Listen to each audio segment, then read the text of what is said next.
Hello once again. So see you again.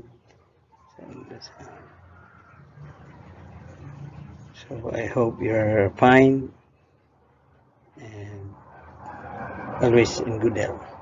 So this morning once again, so we are going to discuss all about the okay, probability. Okay, this is the module number 11, introduction to probability. Okay, so the learning outcomes, the content standard. We have here the learner demonstrates understanding of the basic concept of probability. Performance standard. We have the learner is able to use precisely counting techniques and probability tools in solving problems related to different fields of endeavor.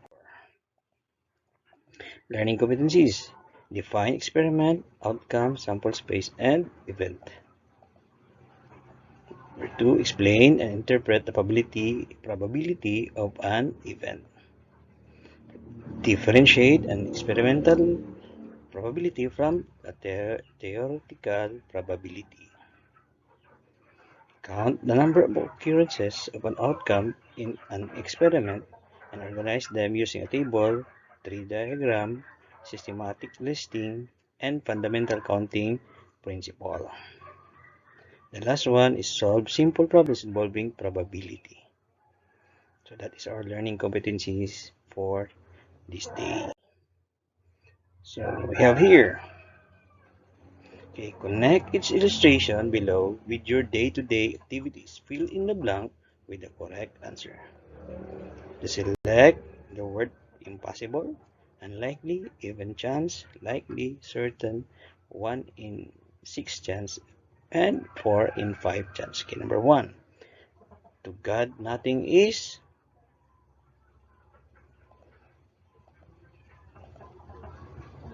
Number 2. Now is your blank to change for the better. Number 3. Time blank that you can do better than what is expected for you. Number 4.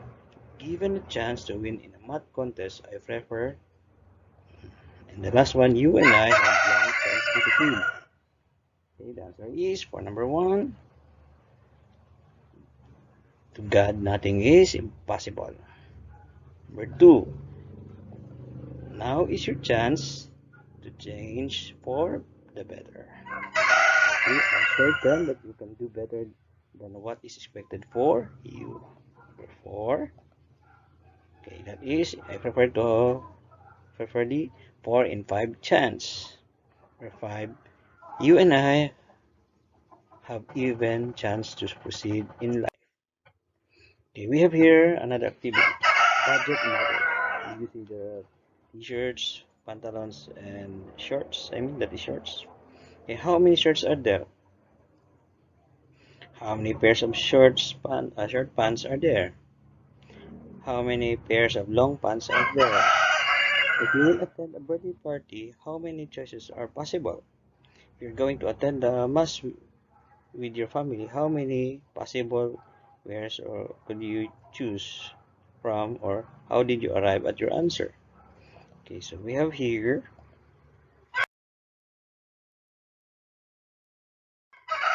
that is going to a part of questions. How else can you find the number of possible outcomes? Suppose number 2, suppose you want to wear all those shirts and pairs of pants during vacation. How many combinations are possible? Where did you find difficulty in choosing which to wear and why? For aside from comfort, what do you consider when you choose an outfit? Okay, let's check your answer. How many shirts are there? That is 2. Got it correctly. Very good. How many pairs of short pants are there? That is 2. How many pairs of long pants are there? That is 2. Okay, dito. If you will attend a birthday party, how many possible choices? That is 8. Okay, how did you get 8? Okay, very good. That's how to get 8. If you are going to attend, the last question, if you are going to attend the mass with your family? How many possible outfits do you come? That is 4. Okay, so next. So the questions. How else can you find the number of possible outcomes? This by listing the possible outcomes. Okay, you are going to write all the possible outcomes here. Number 2. Suppose you want to wear all those shirts and pairs of pants during vacation. How many combinations are possible? That is, we have 8. Did you find difficulty? Of course, maybe yes, maybe no. Yes, yung nahirapan talaga. No, if there is yung tinatawag natin yung mga magagaling na tinatawag natin, or yung mga tinatawag natin na hindi nahirapan sa ganitong mga problems or basic problems in mathematics. Aside from comfort, what do you consider when you choose an outfit? Ano yung ano natin? Feeling natin kung magsuot tayo ng ganito mga ganyan. That is, depende sa okasyon na ating pupuntahan. Okay? More questions? Let's proceed. Okay. We have the probability experiment, outcome, okay, event. Okay. Problem. A spinner has 4 equal sectors colored yellow, blue, green, and red. What are the chances of landing on blue after spinning the spinner? What are the chances of landing on red? Okay, we have here the solution. The chances of landing on blue are in 1 in 4, or 1/4. The chance of landing on red is also 1/4. Okay, so we have here the definition. Probability. Probability is the chance of that something will happen. That is the probability. Probability experiment, or it is the okay, that is the measure of how likely an event is happen. Okay, so that is landing on blue is 1/4. So we have, so in a spinner of four sectors, okay, there is only one blue, so we can get only 1 out of 4, or 1/4. Did you get it? If you are going to choose yellow, that is also 1/4. Blue, or that is 1/4. Green, or that is also 1/4. Red, that is also 1/4. Okay, probability experiment. It's a chance of process that leads to a well-defined result called an outcome. Okay. Experiment, ano ang experiment natin dito? Example natin kanina, which is spinning the spinner. That is the experiment.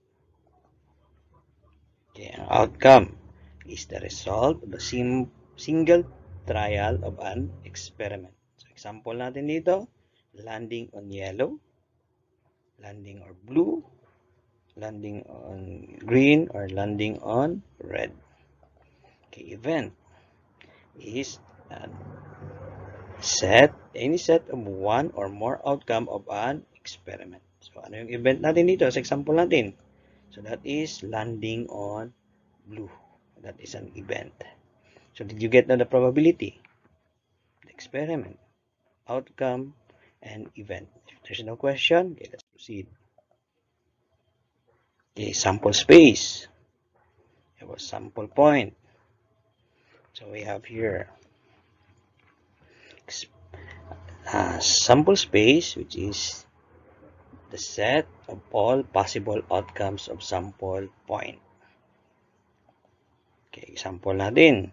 Flipping 2 coins, yung dalawang coins. Diba? Sa coin natin, we have head and tail. Yung head, yung tao. Yung tail naman tinatawag natin patay. Yung hilig dito sa mga hantak-hantak. Ito yon. Flipping 2 coins. Yung HH, that is 2 heads. HT, that is head tail, or tail head, and tail tail.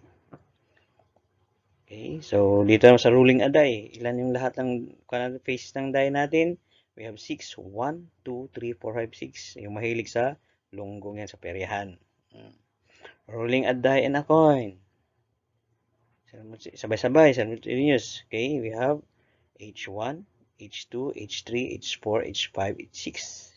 And tail 1, tail 2, tail 3, tail 4, tail 5, and tail 6. Yung sa card naman tayo, yung mahilig sa baraha. Drawing a card from a deck of 52 cards. So we have 13 diamonds, 13 hearts, 13 spades, and 13 clubs. So sa ace, ang card natin is from ace, 2, 3, 4, 5, 6, 7, 8, 9, 10, jack, queen, and king. So we have also the sample point. Ano yung sample point natin? Is just one of the possible outcomes. Isa lang yan, isa lang.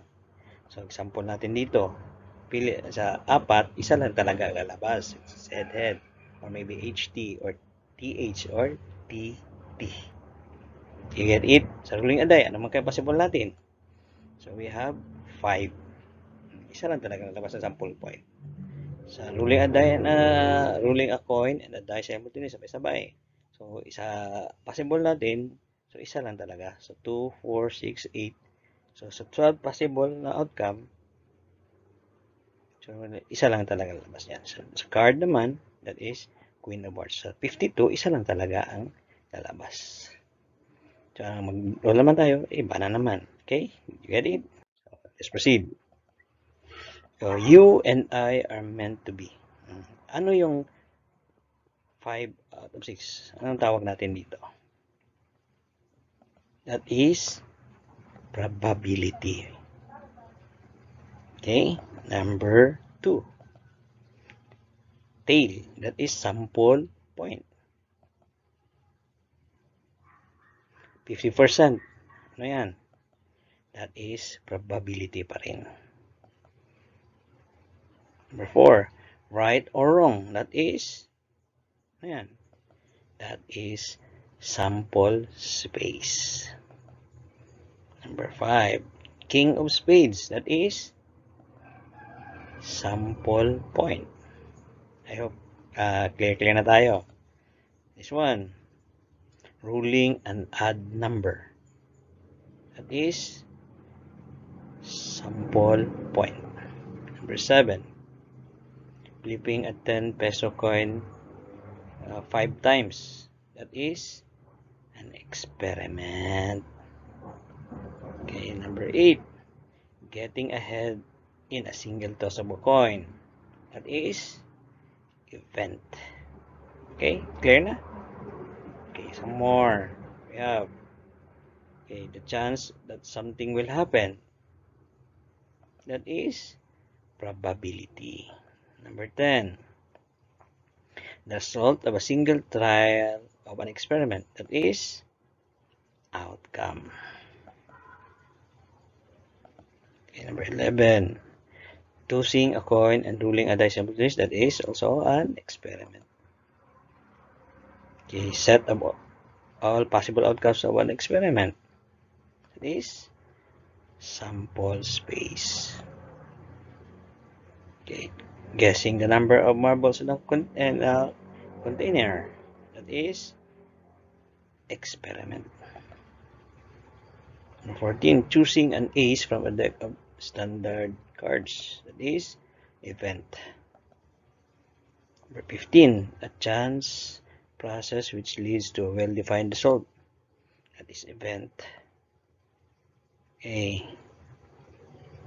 If you got the correct answers of all above, you and I are meant to be. Kung nakuha ninyo lahat, you and I are meant to be. So, any question?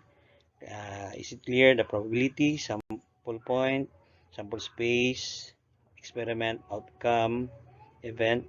So, is that clear? If there's no question, let's proceed. Okay, so we have here worksheet. Okay, do the worksheet 4 by group. Okay, by group pa rin tayo dito. Buti sa'yo.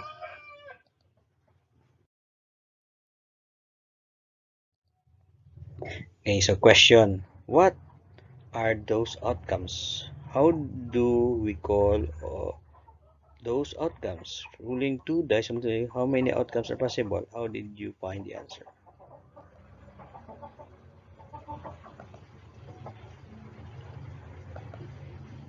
Okay, if you roll a die once, how many possible outcomes are possible? Outcomes. Okay, how do we call those outcomes?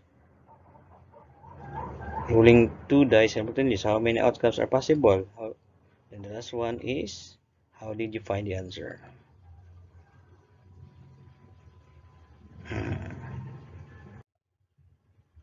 Okay, other activity worksheet. Experimental probability. It refers to a probability of an event occurring when an experiment was conducted. Okay, the probability of an event is being determined through an actual experiment.